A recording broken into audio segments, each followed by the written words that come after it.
ഇന്ന് നമ്മൾ ഡിസ്കസ് ചെയ്യുന്നത് ഇഷ്യൂ ഓഫ് ഡിബഞ്ചേഴ്സ് എന്ന ചാപ്റ്ററിലെ കുറച്ച് തിയറിയാണ്. ഓക്കെ, ഇമ്പോർട്ടൻ്റ് ആയിട്ട് 2 മാർക്കിന് ചോദിക്കാൻ ചാൻസ് ഉള്ള കുറച്ച് തിയറിയാണ്. എളുപ്പമാണ്, അപ്പോൾ എല്ലാവരും ഒന്ന് ശ്രദ്ധിച്ചിരിക്കുക.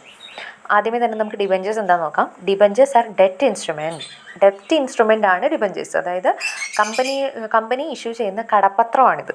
അപ്പോൾ ഇതിനെ നമുക്ക് വേറൊരു രീതിയിൽ പറയുകയാണെങ്കിൽ debentures are long time loans raised by a company to borrow money from the പബ്ലിക്കിൽ നിന്നും ബോറോയിങ്സ് ആയിട്ട്, അതായത് കടമായിട്ടൊരു കമ്പനി എന്ത് ചെയ്യുന്നു, ക്യാഷ് കളക്ട് ചെയ്യുന്നു. ഓക്കെ, അപ്പോൾ ആ ഒരു രീതിയിൽ കടമായിട്ട് ബോറോയിങ്സ് ആയിട്ട് നടത്തുന്ന ലോങ് ടൈം ലോൺസിനെയാണ് ഡിബഞ്ചേഴ്സ് എന്ന് പറയുക. അപ്പോൾ ഈ ലോങ് ടൈം ലോണ് പബ്ലിക്കിൽ നിന്ന് എടുക്കുന്ന സമയത്ത് കമ്പനി ഒരു ഇൻസ്ട്രുമെൻ്റ് ഇഷ്യൂ ചെയ്ത് കൊടുക്കും. ആ ഇൻസ്ട്രുമെൻറ്റിനെയാണ് നമ്മൾ ഡിബഞ്ചർ എന്ന് പറയുക.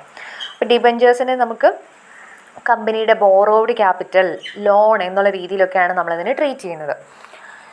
ഇനി ഡിബഞ്ചേഴ്സ് എന്ന് പറയുന്ന ഇൻസ്ട്രുമെൻറ്റ് പർച്ചേസ് ചെയ്തവരെ നമ്മൾ പറയുന്നത് ഡിബഞ്ചർ ഹോൾഡേഴ്സ് എന്നാണ്.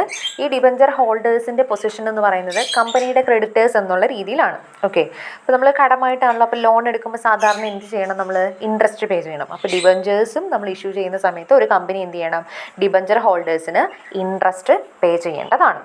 ഇൻട്രസ്റ്റ് റേറ്റിന്, അതായത് ഡിബഞ്ചേഴ്സിന്മേൽ പേയ്മെൻറ്റ് ചെയ്യുന്ന ആ ഒരു സ്പെസിഫൈഡ് റേറ്റ് ഓഫ് ഇൻട്രസ്റ്റിനെ കൂപ്പൺ റേറ്റ് എന്നാണ് പറയുന്നത്.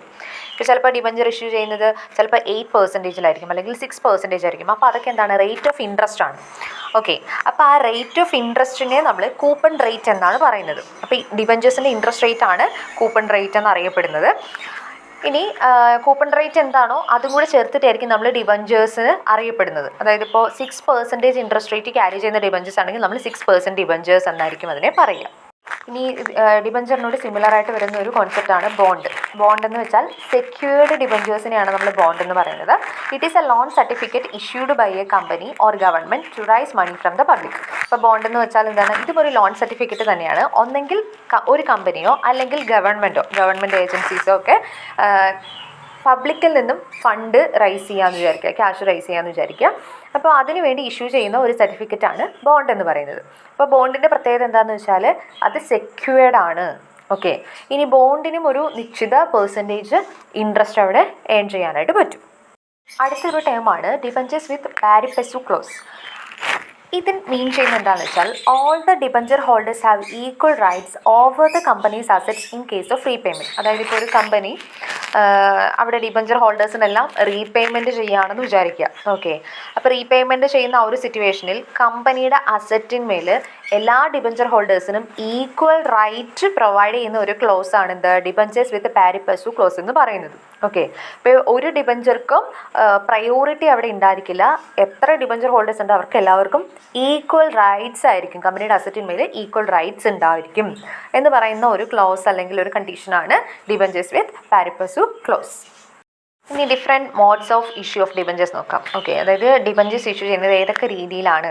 അപ്പോൾ കൺസിഡറേഷൻ പോയിന്റ് ഓഫ് വ്യൂ ഉണ്ട്, അതുപോലെ തന്നെ പ്രൈസ് പോയിന്റ് ഓഫ് വ്യൂ ഉണ്ട്. അപ്പോൾ കൺസിഡറേഷൻ എന്നുള്ള രീതിയിൽ നോക്കുകയാണെങ്കിൽ 3 രീതിയിലാണ് ഡിബഞ്ചേഴ്സ് ഇഷ്യൂ ചെയ്യുന്നത്. Issued for cash, issued for consideration other than cash, issued as collateral security. ഇനി അതുപോലെ തന്നെ പ്രൈസിനെ ബേസ് ചെയ്തുകൊണ്ട്, അതായത് ആ ഒരു ഡിബഞ്ചറിൻ്റെ ഫേസ് വാല്യൂവിനെ ബേസ് ചെയ്തുകൊണ്ട് പറയുകയാണെങ്കിൽ ഇഷ്യൂഡ് അറ്റ് പാർ എന്ന് പറയും, ഇഷ്യൂഡ് അറ്റ് പ്രീമിയം എന്ന് പറയും, ഇഷ്യൂഡ് അറ്റ് ഡിസ്കൗണ്ട് എന്നും പറയും. നമുക്കറിയാം ഇഷ്യൂഡ് അറ്റ് പാർ എന്ന് പറഞ്ഞാൽ എന്താണ്, ഫേസ് വാല്യൂ, ഡിബഞ്ചറിൻ്റെ ഫേസ് വാല്യൂ എന്താണോ അതേ സെയിം പ്രൈസിൽ തന്നെയാണ് ഇഷ്യൂ ചെയ്യുന്നതെന്നുണ്ടെങ്കിൽ അതിനാണ് ഇഷ്യൂഡ് അറ്റ് പാർ എന്ന് പറയുന്നത്. ഇഷ്യൂഡ് അറ്റ് പ്രീമിയം എന്ന് വെച്ചാൽ ഫേസ് വാല്യൂവിനേക്കാൾ ഹയസ്റ്റ് പ്രൈസിലാണ് ഇഷ്യൂ ചെയ്യുന്നതെന്ന് വെച്ചാൽ അതിനെയാണ് ഇഷ്യൂഡ് അറ്റ് പ്രീമിയം.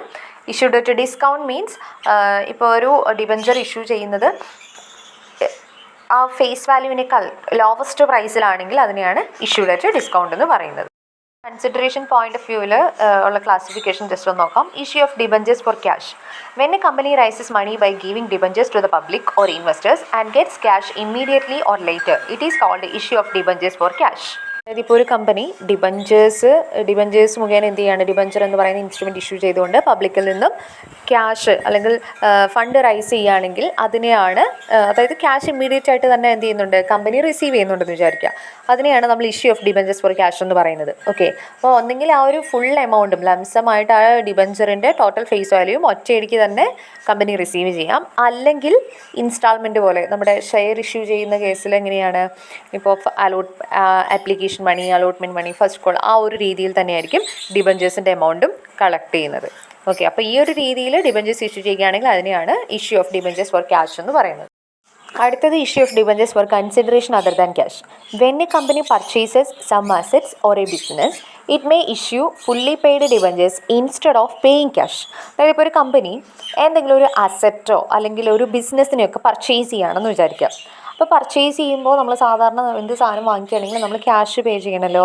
അപ്പോൾ ഇവിടെ ക്യാഷ് പേ ചെയ്യുന്നതിന് പകരം കമ്പനി എന്ത് ചെയ്യാണ്, ഫുള്ളി പെയ്ഡ് ഡിബഞ്ചേഴ്സ് അവർക്ക് ഇഷ്യൂ ചെയ്ത് കൊടുക്കുകയാണെന്ന് വിചാരിക്കുക.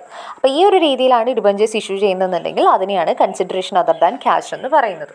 ഇനി issue of debentures S collateral security. അതായത് ഇപ്പോൾ ഒരു കമ്പനി ബാങ്കിൽ നിന്നോ അല്ലെങ്കിൽ ഏതെങ്കിലും ഫിനാൻഷ്യൽ ഇൻസ്റ്റിറ്റ്യൂഷൻസിൽ നിന്നോ ലോൺ എടുത്തിട്ടുണ്ടെന്ന് വിചാരിക്കുക. അപ്പോൾ ഈ ലോൺ എടുക്കുന്ന സമയത്ത് നമ്മൾ സെക്യൂരിറ്റി ആയിട്ട് എന്തെങ്കിലും ഡോക്യുമെൻറ്റ്സ് പ്രൊവൈഡ് ചെയ്യേണ്ടതായിട്ട് വരും. അപ്പോൾ പ്രിൻസിപ്പൽ സെക്യൂരിറ്റിയോടൊപ്പം അഡീഷണൽ സെക്യൂരിറ്റി എന്നുള്ള രീതിയിൽ പ്രൊവൈഡ് ചെയ്യുന്നതിനെയാണ് ഡിബഞ്ചേഴ്സ് ഇഷ്യൂ ചെയ്ത് കൊടുക്കുകയാണെങ്കിൽ അതിനെയാണ് issue of debentures as collateral security എന്ന് പറയുന്നത്. അപ്പോൾ കൊളാട്രൽ സെക്യൂരിറ്റിയുടെ മീനിങ് അഡീഷണൽ സെക്യൂരിറ്റിയാണ്. അതായത് പ്രിൻസിപ്പലായിട്ട് അല്ലെങ്കിൽ മെയിനായിട്ടൊരു സെക്യൂരിറ്റി അവിടെ പ്രൊവൈഡ് ചെയ്തിട്ടുണ്ടായിരിക്കും. അതിന് പുറമെ ഡിബഞ്ചേഴ്സ് കൂടി എന്ത് ചെയ്യുന്നു, ഒരു അഡീഷണൽ സെക്യൂരിറ്റി എന്നുള്ള പോലെ ഇഷ്യൂ ചെയ്ത് കൊടുക്കുന്നു.